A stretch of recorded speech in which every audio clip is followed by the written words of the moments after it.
And I mean, you talked about playing for Coach Mulkey, right? And Hmm. before we start talking about her, because this is another legendary figure in basketball that Yeah. you kicked in her door, was like, I'm everything you looking for, Coach. What's up? It's so you've been around another legendary basketball figure, but let me ask you this: when LSU played in the in the national championship, were you cheering for LSU even Oh, though yeah, I was. you I were Baylor? was. I All was right. cheering for LSU. I was. I mean, Coach Mulkey is my coach, so whatever she coaches, I'm with it. Yeah, you with it. All right. I Yeah. like that. Yeah. But tell me what it was like playing for her, because you talk about the Vivian Stringers, the Pat Summits, you talk about Gino Auriemma at UConn, just legendary coaching figures in women's college Hmm. basketball. And you also have Coach Kim Mulkey. Tell me about what it's like playing for a coach of that caliber. It's crazy because obviously when she was my coach, she wasn't of that caliber yet, quote unquote, right? Yeah. Um, but she was already like highly regarded because she's someone that's done it as a player, as an Olympian, as a like college player. Yep. So she's done it, right? She's done everything that I wanted to do as a player. But the crazy part is what she did at LSU, she did with us first. Her third year at Baylor, that's I think second or third year at Baylor, that's when we won a championship in 2005. Yep. And that was Yep. Baylor's first ever championship. So that tells you the type of coach And she is, right? that's a short time period as well, right? Like Yeah, two 3 seasons to come in, change the culture, get players to buy in, and then you rocking and rolling all the way to the Final Four and eventually the championship. That's not easy to do at all. it's not. Of course, it It's not. takes players, but the players have to buy in, right? Yeah, so I feel like as a coach, she really takes the best of you and just pushes you to the core. And I mean, it might not work for everyone, or some people might hit a wall and just like, I ain't got it. But for me, I really enjoy playing for her. Um, still talk to her till this day. Like I have a decent relationship with, I text her, congratulations, she was happy and all of that. Yeah. But I think it's just the energy that she brings and the passion that she brings that makes you want to be as passionate and as energetic and do the same thing on the floor. I think that's a big part of what makes her who she is.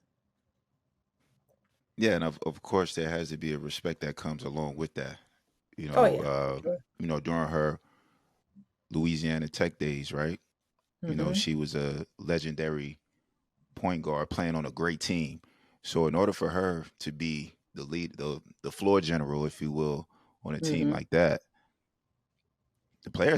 some of the best players we've ever seen, some of the best players in the country at that time had to respect her because she was running the Yep. show, right?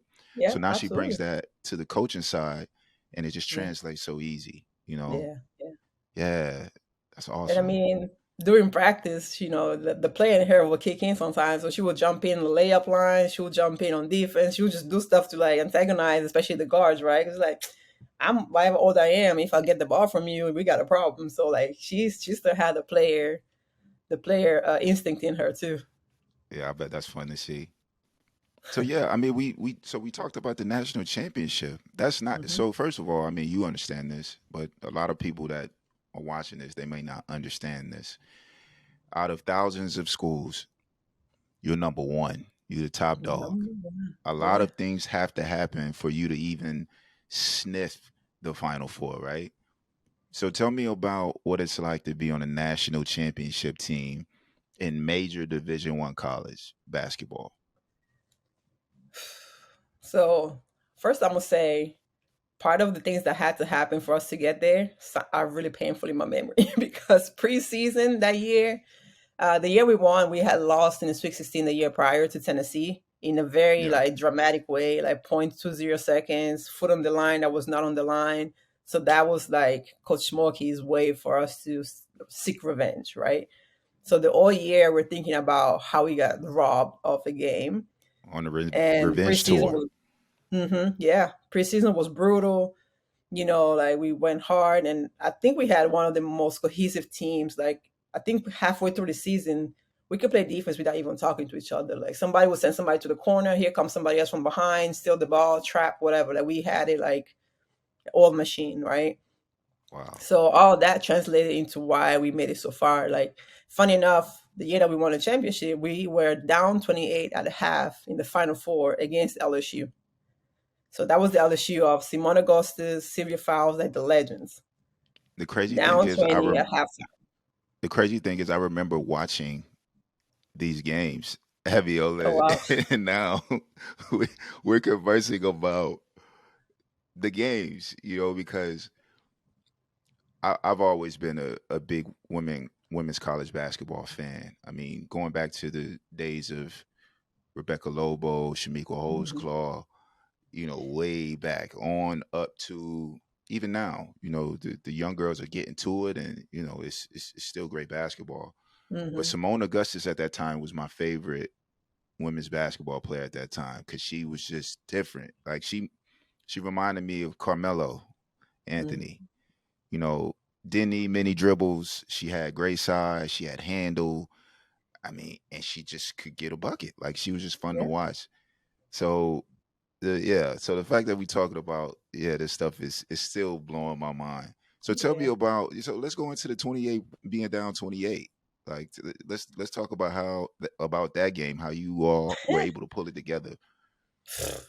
Honestly, it was like Coach Mulkey came in the locker room. She didn't yell, she didn't scream. She was like, "Y'all getting embarrassed on national TV. Figure it out," and left. That's all she said at I was halftime. just Because about to ask you that what halftime was like. I mean, we had to do it to ourselves. What else could she say? She was right. We were getting embarrassed on national TV, and yeah, we came out and we were like, you know what? And that was the best game I had. Like that was my best game in the tournament. Like the second half of the the Final Four, the semifinal. Right. I was tasked on guarding Simone, so that was my task. But I was also like scoring. So I don't know what we did, but we woke up and shut it down and went on the whatever zero run and ended up winning the the game. And then the next game we played against Michigan State, and that was like an easier win. And Like it wasn't smacked as them. yeah, Y'all were up like almost 30, right? yeah, Wasn't it? yeah. I think It what it 69, was a big. Like 87, I or can't remember something how much, crazy. but it was Maybe yeah, it 19 or was something like that. Yeah. yeah, yeah. Wow. But that feeling was amazing. Playing in front of 35,000 people. It's yeah, I can describe that feeling. I'm getting chills right now just listening to I know. you Okay, just talk thinking about about this it. stuff. Jeez. It's so crazy how we as players get put into these situations, and it's almost an out of body experience, right? Because there's Hmm. so much going on around you. I mean, a lot of people don't understand that when you're playing on TV, there's like 48 timeouts, like so it's always killing the momentum. Right. You know, uh, they don't understand that it's so loud. You can talk on defense, but you have to do hand signals, Yeah. especially if it gets crazy. And your coach is over there. She doing all this. And, you can't hear All anything. crazy. So Yeah. so what you have to do is just go back to your preparation.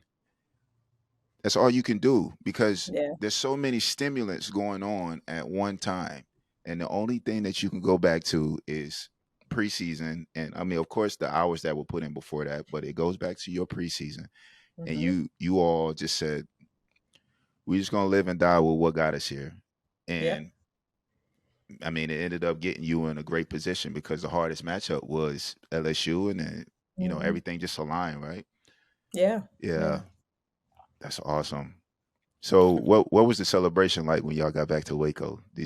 Was It it was crazy. We had a whole parade on Corvettes, throwing stuff at the fans. And then I think for like the next summer, every time we went somewhere to eat, by the time we asked for the check, they would tell us the check was already paid. Like honestly, I didn't pay for food for I don't know how long, just because of people was secretly paying for our food. It was just so like so much love from everyone in the city.